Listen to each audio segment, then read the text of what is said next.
ከንቱ እንቅልፍ የለው በየዕለቱ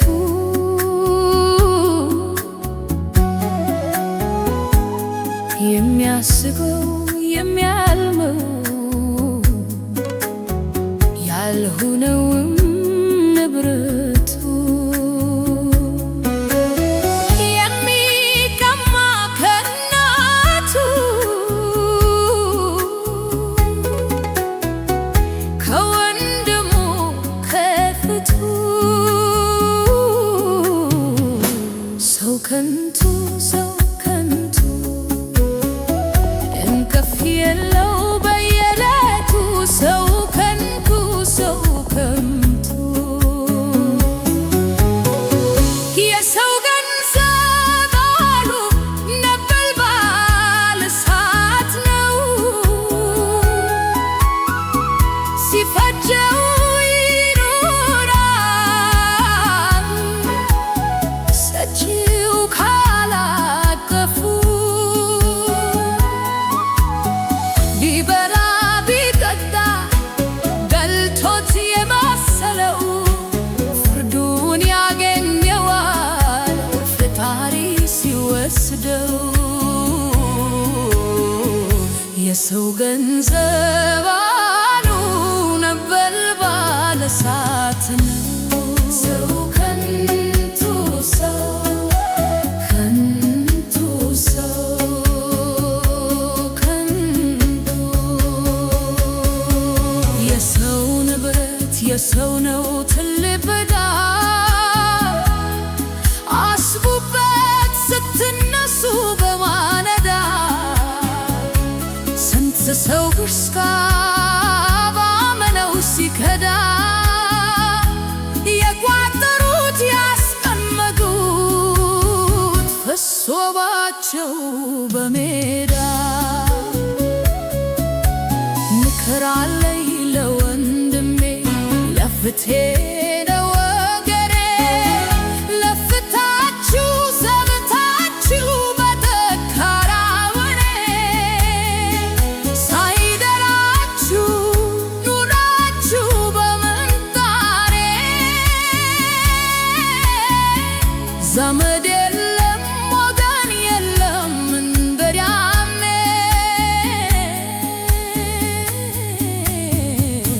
ገንዘባችሁ ከሻንጣችሁ ትልቁ ሳሪ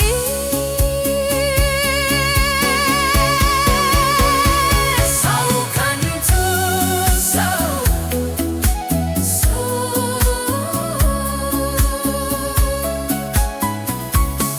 ከን ሊደሰት ሰው በድሎ ማን ሊደሰት ሰው በድሎ ስጋ በልቶ ወንድሙን የነፈገው ብሎ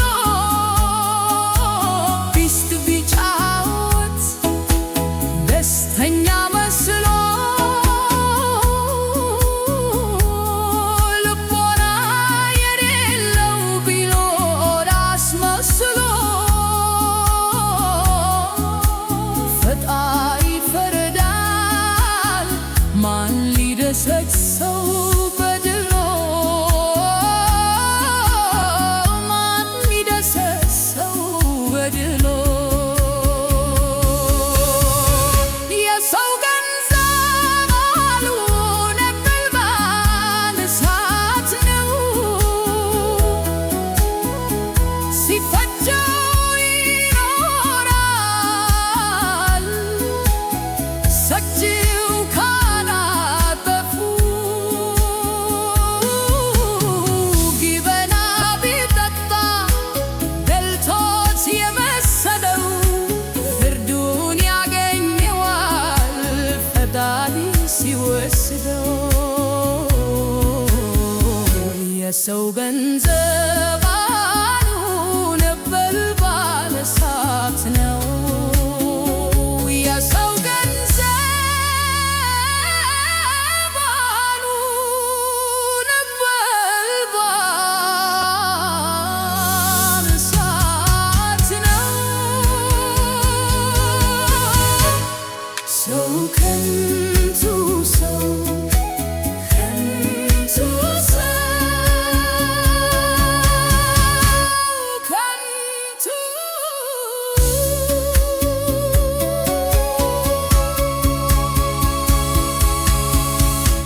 ሰላም ጤና ይስጥልኝ ውድ አድማጮቼ ወንድሞቼ እንዴት ናችሁ? እኔ በጣም ደህና ነኝ።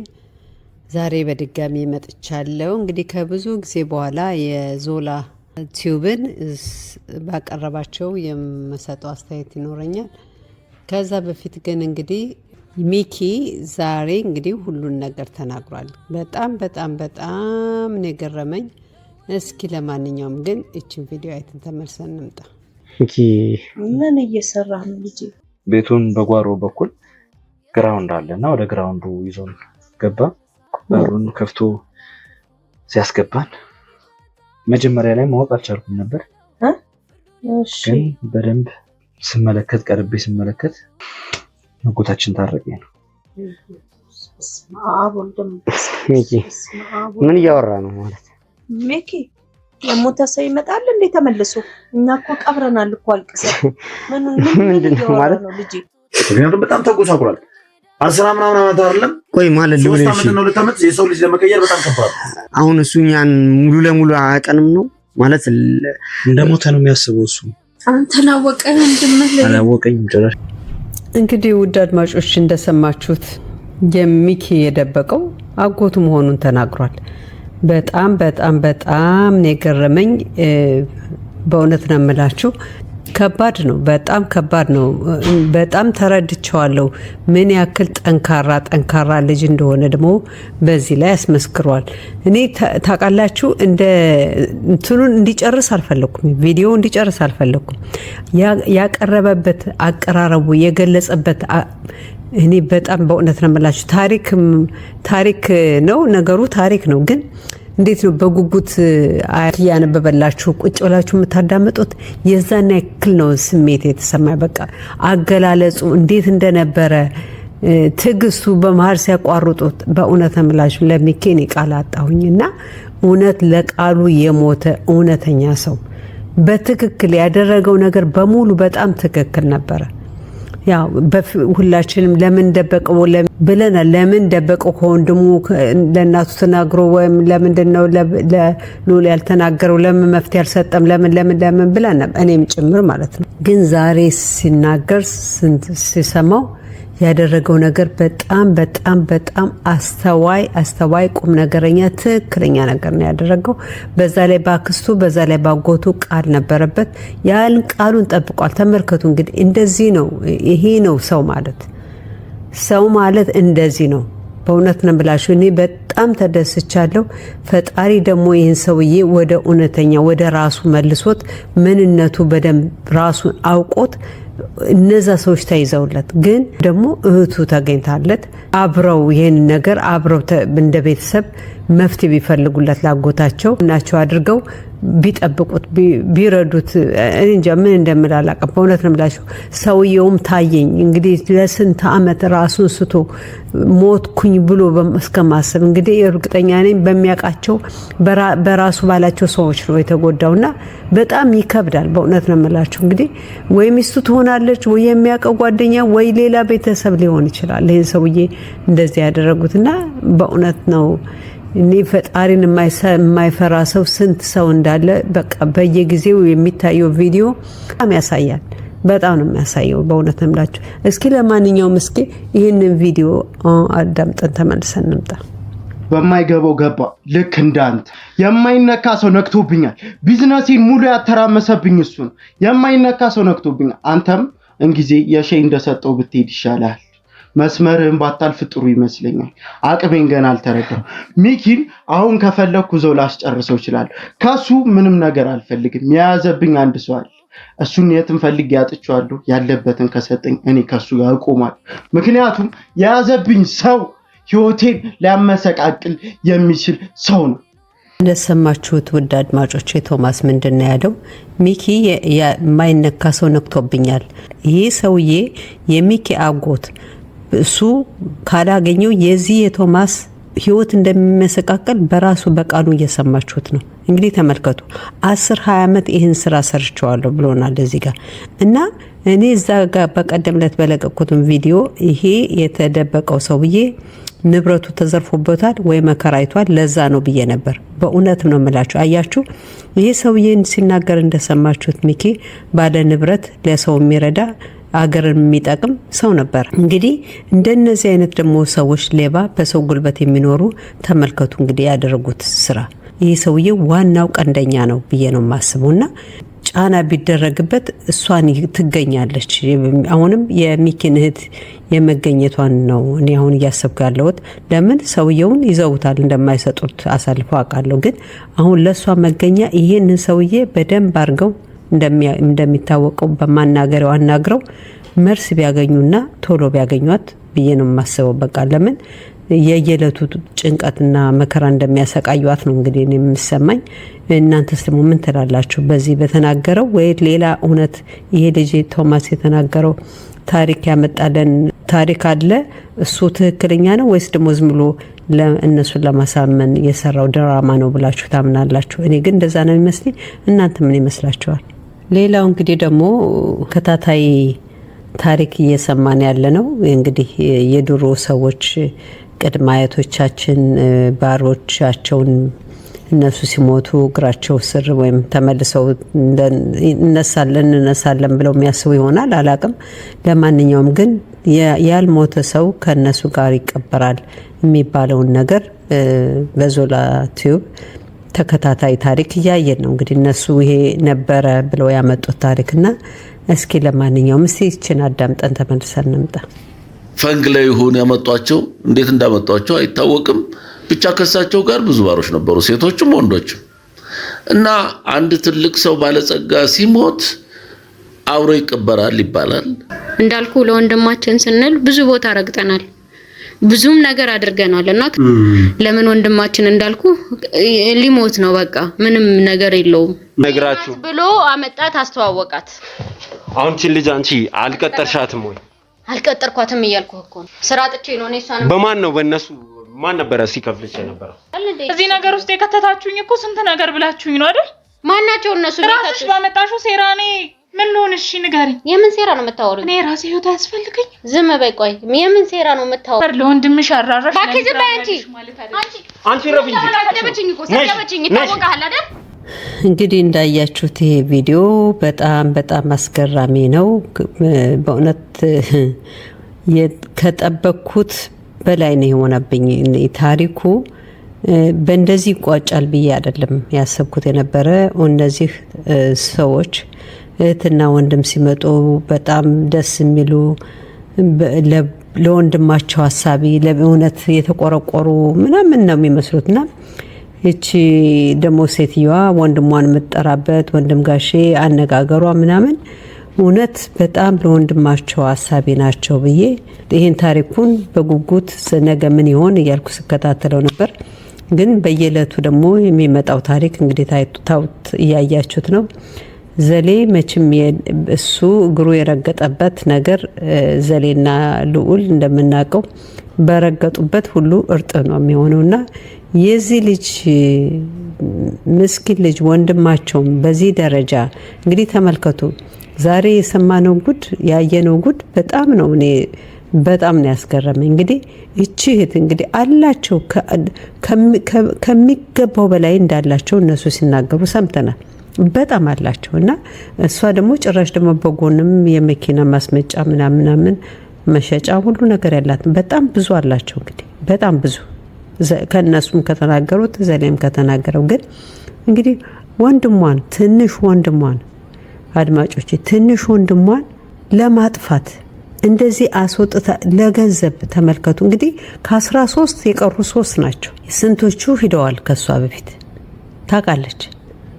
እና በዚህ ደረጃ ያቺ ፍቅረኛ የተባለችው እንግዲህ ያያችሁት ነው ታሪክ። እኔ መድገምም አልፈልግም፣ ግን በጣም ገርሞኝ ነው። እንደዚህ ነው ለካ በቃ ሰውነቱን የረሳበት ጊዜ ሆኗል። በቃ አሁን እነዚህ ሰዎች ወጣት እንኳን አይደሉም፣ ከግማሽ በላይ ያለፈች ነው የምትመስለኝ ሴትዮዋ። እና ምን ያደርግላቸዋል? እኔ እኮ የሰው ገንዘብ ሰው እንዴት ወስዶ እንዴት ጤነኛ አይምሮ ይኖረዋል? እንዴት እፎይ ብሎ ይተኛል? አሁን ቢከፋፈሉት እኮ በቂ ነው። ያላቸው ንብረት እኮ በቂ ነው። እሱን እንደዚህ ሜዳ አስወጥቶ እሱን እንደ እብድ አስደርጎ ምናልባት ደግሞ በዛም ደግሞ ያንን ያደረገበት መድኃኒትም እየሰጡት ሊሆን ይችላል። እንደምትናገረው የባህል ቦታ ሄደዋል እነሱ ለማዳን በሚመስል መንገድ እሱን ለማጥፋት ነበር። ጠበቃስ የተባለው እኔ እኮ በእውነት ነው የምላቸው ዶክተሩ ዶክተር ያልሆነበት ጊዜ ሆኗል። ጠበቃ ይቆምልኛል ብላችሁ የምትቀጥሩት ሰው ጠበቃ ያልሆነበት ጊዜ ሆኗል። እና በጣም አስፈሪ ጊዜ ነው ያለ ነው ኢትዮጵያ ላይ። በጣም እኔ ከምጠብቀው በላይ ነው እያገኘሁት ያለሁት። ይሄ ዩቲዩብ እኮ ያላሳየን ጉድ የለም። ይሄ ነገር ከዚህ በፊት ነበረ ወይስ አሁን እየመጣ ነው? እንደዚህ ነበር የኔ ሰው የሚያስበው ድሮ አይምሯችን እንደዚህ ነበር ወይስ አሁን ያመጣ ነው የሚለው ጥያቄ መልስ ነው ያጣሁለት። እኔ ማቀው ኢትዮጵያዊ ሰው የሚተዛዘን እያለው የጎረቤት ሳይኖረውም ለጎረቤት የሚሰጥ ብድር ብሎ ሲጠይቀው የሌለው ከሆነ እንኳን ተበድሮ የሚያበድር ያ ነው የሚመስለኝ እኔ ወገኔ። አሁን በቃ ሁሉም መበላለጥ እቺ እንግዲህ ይህ ሁሉ ነገር እያላት ምን ያደርግላታል? ትንሽ ወንድሞ በዚህ ደረጃ ሜዳ አስወጥታ ባለ ትዳሯ ላይ ፍቅረኛ እያላት ፍቅረኛ መስራ ምን ያደርጋል? ሰዎች ምን ያደርጋል? የት ሊደረስ ነው? እቺ መኪና እየነዳች ስትሄድ እኮ ቡቡ ቢል ከነ መኪናዋ የለችም እሷ። ምን አውቀዋለች? ሰውየውም ደግሞ ነገ ይሞቱ ዛሬ ሆኖ ይሞቱ ማያውቁ ሰውዬ እንዴት ነው? እኔ እኮ ሰዎች እኔ እንደኔ ነው የምታስቡት? ሰው ምን እያሰበ ነው ብላችሁ አታስቡም? አትጨነቁም? የሰው ገንዘብ የሚበላል እንደ ሆዱ ሲሞላ አይምሮ በሙሉ ልቡ ይተኛል። ይህን ልጅ ሜዳ አስጥላው እንደዛ በሚያሳዝን ሁኔታ እኔ ደግሞ እውነትም አይምሮ ታመዋል ብዬ ነበር ሲናገሩ መስሎኝ ነበር። በእውነት ነው የምላችሁ። ዛሬ ሲቀርብና ሲናገር ወይ ጉድ! ነገሩማ እንኳን ምናምን እያደረጉበት ያለምንም ያሳብዳል። እና ተመልከቱ የኛ ሰው ምን ያክል ጨካኝ እንደሆነ የሚያሳይ ነው። እንግዲህ በሚኪ በቀረበውና ያደል ሬሳ ሳጥን አስቀምጠው እንግዲህ ጭካኔያቸውን ነው የምነግራችሁ። ለገንዘብ ብለው አንድም ሰው ገንዘብ ይዞ ሲሄድ አላየንም። እንግዲህ ሁሉም ጥሎት ነው ፈጣሪ ሲጠራው በቃ ጥሎት ነው የሚሄደው። እና ለምንድን ነው ባለው ተመስገን ብሎ የሰውን ንብረት ሳይነካ መኖር የማይቻልበት? ለምንድን ነው የሰው ንብረት የሰው ሀቅ የሚበላ ምንም ተጠቃሚነት አያገኝም? ያንን ሰውዬ ያንን የገንዘቡን የተወሰደበት ሰውዬ በቃ እኔ ይቅር ብያለሁ አፉ ብያለሁ ካላለው በስተቀር ፈጣሪ ይቅር አይለው። እና ለምንድን ነው ሰው የማይማረውስ? ለምንድን ነው እንደዚህ የሚያደርገው? እኔ ጥያቄ ነው ያለብኝ። በቃ ለምንድን ነው 100 ዓመት የሚኖር የለም? እቺኩ ያላት ብዙ ነገር አለኝ ከሰው ሁሉ ረዳለው ምትል ምን አለ ከወንድሟ ከትንሽ ወንድሟ ጋር ተካፍላ ብትበላ ምን አለበት? እኔ በሁለቱም ሃይማኖት በሌላም ሃይማኖት ሰው ያለውን ያካፍል እንጂ ሰው ያለውን ከሌላው ይውሰድ የሚባል ነገር ያለ አይመስለኝም በማንኛውም ሃይማኖት። እና ለምንድን ነው በሚያምኑት እምነት ሁሉ የሚያስጠይቃቸውን ነገር የሚያደርጉት? መቼም በራሳቸው በጎተቱት እንትን በጫሩት ጭረት ጉዳቸው ወጧል። አንድ ግን ዘሌ ከተናገረው የሚያስማማኝ የወደድኩት ነገር አለችና እችን አዳምጠን ተመልሰን እንምጣ። ብዙዎቻችሁም እንዳላችሁት የልጁ እንባ የእናቱ ደም እያክለፈለፈ ይዟቸው መጥቶ እንዲጋለጡ አደረጋቸው እንጂ በሰላም መኖር ይችሉ ነበር ብላችሁኛል። በሰላም መኖር አይቻልም። የሰውን ሀብት ንብረት የሰውን ነገር የነካ ሰው በሰላም ሊኖር የሚችልበት ምንም መንገድ የለም። በተደጋጋሚ እንዲህ አይነት ታሪኮችን አይተናል። ሀቅ ጊዜ ይወስዳል እንጂ መውጣቱ አይቀርም። የዚህም ልጅ ሀቅ ይውጣ ሲባል እንግዲህ ወንድምና እህት የሚገርም ታሪክ ይዘውልን መጡ። ቃላት በጣም ያስማማኛል። ውድ አድማጮች የሰውን ሀቅ ንብረት የለካ ሰው በሰላም አይኖርም። እውነትነት ነው። በትክክል ሀቅ ደግሞ ጊዜ ይወስዳል እንጂ መውጣቱ አይቀርም። በትክክል ይህን ቃል በጣም ነው ደስ ያለኝ ሲናገር። እውነት ነው። ጊዜው ቢዘገይም እውነት ነው ይወጣል እና በጣም ደስ ብሎኛል። በሁለቱም መንገድ እንግዲህ በሚኪም በዘሌም እንግዲህ ዛሬ ያየነው ነገር ቢያሳዝንም ግን ውጤት አለው እርግጠኛ ነኝ። አሁን የሚኪም አጎት በሰላም እንደዚህ ልጅ ወጥቶ በጤናው ወደፊት በአካልኛ የምናየዋለን ብዬ ተስፋ አደርጋለሁ። እንግዲህ ውድ አድማጮቼ ስላዳመጣችሁኝ ከልብ አድርጌ አመሰግናለሁ። በጸሎታችሁ እናስባቸው። የሚኪ እህት ደግሞ በሰላም ወደ ቤተሰቦቿ የምትቀላቀልበትን ፈጣሪ ቀኑን ያቅርብልን። በተረፈ ግን በሌላ ቪዲዮ በሌላ አስተያየት እስከምንገናኝ ለዛሬ በዚህ ሰናበታችኋለሁ። ባይ